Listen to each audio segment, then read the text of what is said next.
बोल न्यूज़ के senior anchor Arshad शरीफ की शहादत पर सहाफ़ी बरादरी सोगवार। मुल्क के मुख्तलिफ शहरों में मुजाहरे, सहाफ़ियों का कत्लेआम बंद करो के नारे लगाए। सखर प्रेस क्लब के सामने सखर यूनियन ऑफ जर्नलिस्ट का मुजाहरा।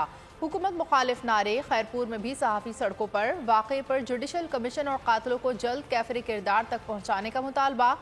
PTI MPA सईद आफरीदी ने सिंध असम्बली में मज़म्मती करारदाद जमा करा दी। नहीं चलेगी, नहीं चलेगी, गुंडागर्दी नहीं चलेगी, हम लेके रहेंगे अच्छा तेरे खून से इंकलाब आएगा। हम नहीं मानते, नहीं चलेगी, नहीं चलेगी, गुंडागर्दी नहीं चलेगी, हम लेके रहेंगे अच्छा तेरे खून से। और अगर आपको हमारी ये वीडियो पसंद आई है तो लाइक पर क्लिक कीजिए।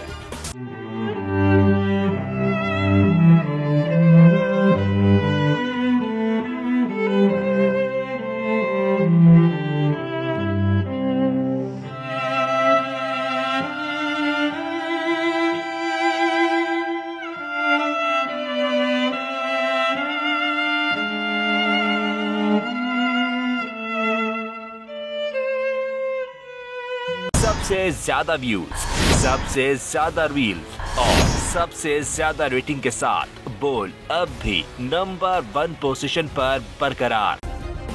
सब्सक्राइब करें और बेल दबाएं ताकि कोई खबर रह न जाए।